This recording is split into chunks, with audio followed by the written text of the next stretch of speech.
We all need a reason to wake up. For me, it just took 11,000 volts. I know you're too polite to ask, so I will tell you. One night, sophomore year of college, just back from Thanksgiving holiday, a few of my friends and I were horsing around. We decided to climb atop a parked commuter train. It's just sitting there with the wires that run overhead. Somehow that seemed like a great idea at the time. We'd certainly done stupider things. I scurried up the ladder on the back, and when I stood up, the electrical current entered my arm, blew down and out my feet, and that was that. Would you believe that watch still works? Takes a licking. My father wears it now in solidarity. That night began my formal relationship with death. My death. And it also began my long run as a patient. It's a good word. It means one who suffers. So I guess we're all patients. Now, the American healthcare system has more than its fair share of dysfunction, to match its brilliance, to be sure. I'm a physician now, a hospice and palliative medicine doc, so I've seen care from both sides. And believe me, most everyone who goes into healthcare really means well. I mean, truly. But we who work in it are also unwitting agents for a system that too often does not serve. Why? Well, there's actually a pretty easy answer to that question. And it explains a lot.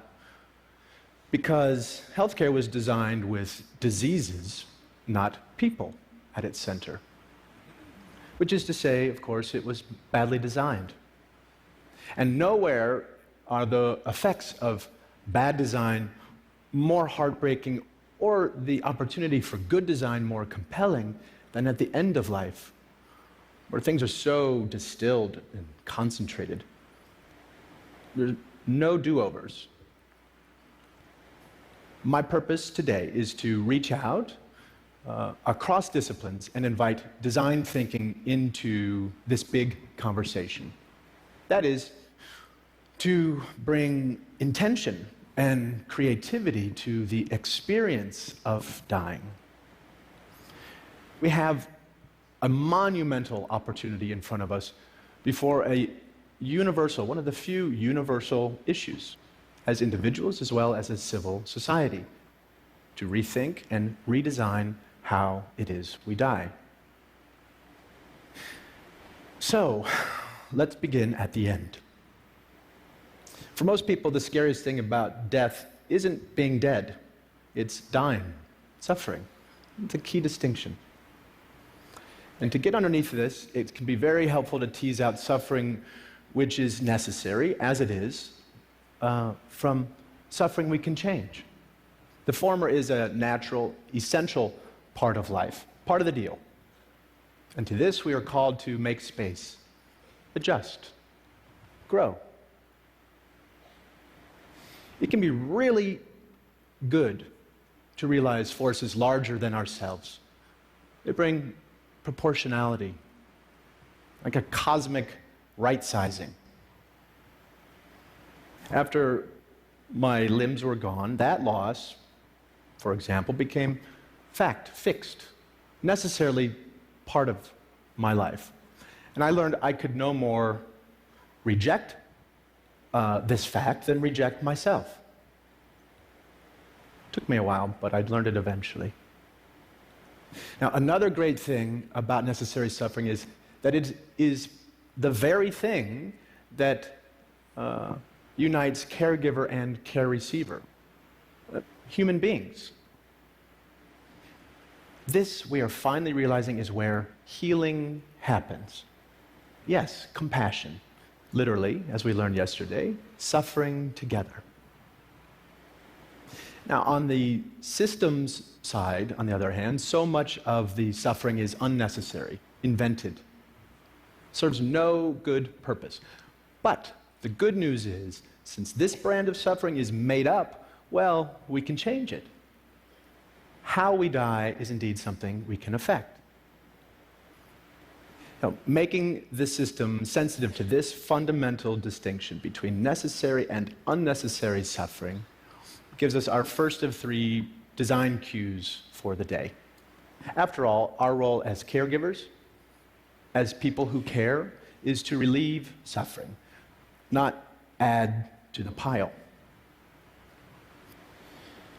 True to the tenets of palliative care, I function as something of a reflective advocate as much as a prescribing physician. Quick aside, palliative care, very important field, but poorly understood. While it includes, it is not limited to end-of-life care. It is not limited to hospice. It's simply about comfort and living well at any stage. Okay, so please know that you don't have to be dying anytime soon to benefit from palliative care. Now, let me introduce you to Frank. He sort of makes this point. I've been seeing Frank now for years. He's living with advancing prostate cancer on top of long-standing HIV. We work on his bone pain and his fatigue, but most of the time we spend thinking out loud together about his life, really about our lives. In this way, Frank grieves. In this way, he keeps up with his losses as they roll in, so that he's ready to take in the next moment. Loss is one thing, but regret quite another. So Frank has always been an adventurer. Looks like something out of a Norman Rockwell painting, and no fan of regret. So it wasn't surprising when he came into clinic one day saying he wanted to raft down the Colorado River. Was this a good idea? With all the risks to his safety and his health, some would say no, many did, but he went for it while he still could. And it was a glorious, marvelous trip. Freezing water, blistering dry heat, scorpions, snakes, wildlife howling off the flaming walls of the Grand Canyon. All the glorious side of the world beyond our control. Now, Frank's decision, while maybe dramatic, is exactly the kind so many of us would make if we only had the support to figure out what is best for ourselves over time. So much of what we're talking about today is a shift in perspective. After my accident, when I went back to college, I changed my major to art history. Studying visual art, I figured I'd learn something about how to see. A really potent lesson for a kid who couldn't change so much of what he was seeing. Perspective, that kind of alchemy we humans get to play with, turning anguish into a flower. Flash forward, now I work at an amazing place in San Francisco called the Zen Hospice Project, where we have a little ritual that helps with this shift in perspective. When one of our residents dies, the mortuary men come, and as we're wheeling the body out through the garden, heading for the gate, we pause. Anyone who wants. Fellow residents, family, nurses, volunteers, the hearse drivers too now. Share a story or a song or silence as we sprinkle the body with flower petals. It takes a few minutes. It's a sweet, simple parting image to usher in grief with warmth rather than repugnance. Contrast that with the typical experience in the hospital setting. Much like this, floodlit room lined with tubes and beeping machines and blinking lights that don't stop even when the patient's life has. Cleaning crew swoops in, the body's whisked away. It feels as though that person had never really existed. Well-intended, of course, in the name of sterility, but hospitals tend to assault our senses. And the most we might hope for within those walls is numbness. Anesthetic. Literally the opposite of aesthetic. I revere hospitals for what they can do. I am alive because of them. But we ask too much of our hospitals. They are places for acute trauma and treatable illness. They're no place to live and die. That's not what they were designed for. Now, mind you, I'm not giving up on the notion that our institutions become more humane. Beauty can be found anywhere.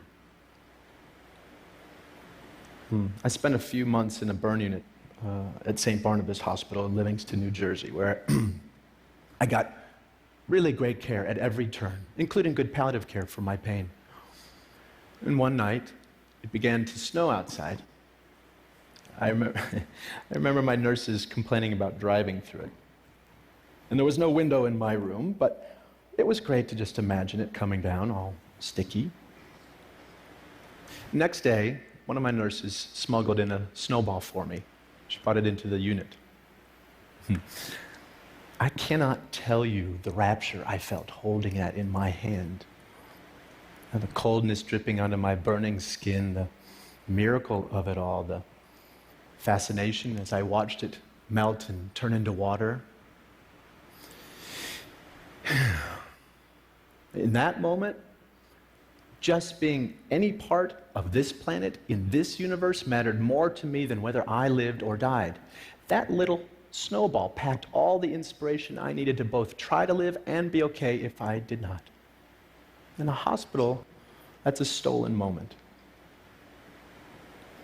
In my work, over the years, I've known many people who were ready to go, ready to die. And not because they had found some final peace or transcendence, but because they were so repulsed by what their lives had become. In a word, cut off, or ugly. There are already record numbers of us living with chronic and terminal illness and into ever older age. And we are nowhere near ready or prepared for this silver tsunami. We need an infrastructure dynamic enough to handle these seismic shifts in our population. Now is a time to create something new, something vital. I know we can because we have to. The alternative is just unacceptable. And the key ingredients are known: policy, education and training, systems, bricks and mortar. We have tons of input for designers of all stripes to work with. We know, for example, from research, what's most important to people who are closer to death: comfort, feeling unburdened, and unburdening to those they love, existential peace, and a sense of wonderment and spirituality. Over Zen Hospice's nearly 30 years, we've learned much more from our residents in subtle detail. Little things aren't so little. Take Jeanette. She finds it harder to breathe one day to the next due to ALS. Well, guess what? She wants to start smoking again. And French cigarettes, if you please. Not out of some self-destructive bent, but to feel her lungs filled while she has them. Priorities change. Or Kate. She just wants to know her dog Austin is lying at the foot of her bed, his cold muzzle against her dry skin. Instead of more chemotherapy coursing through her veins, she's done that. Sensuous, aesthetic gratification, where in a moment, in an instant, we are rewarded for just being. So much of it comes down to loving our time by way of the senses, by way of the body, the very thing doing the living and the dying. Probably the most poignant room in a Zen Hospice guest house is our kitchen, which is a little strange when you realize that so many of our residents can eat very little, if anything at all, but we realize we are providing sustenance on several levels: smell, the symbolic plane. Seriously, with all the heavy-duty stuff happening under our roof, one of the most tried and true interventions we know of is to bake cookies.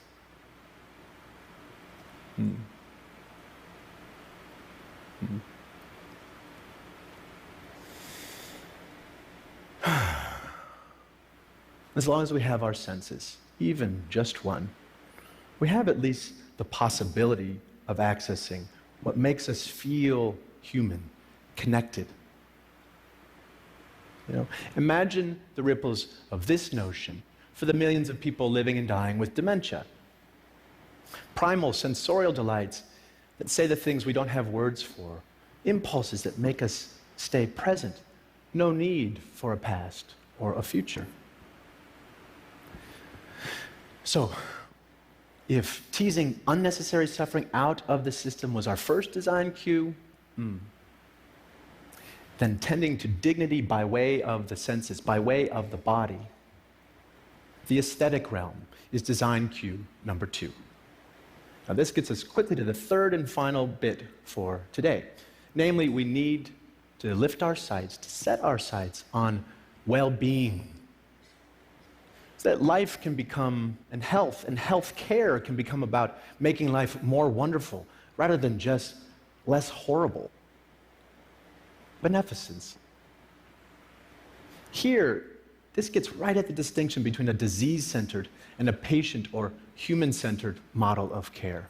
And here is where caring becomes a creative, generative, even playful act.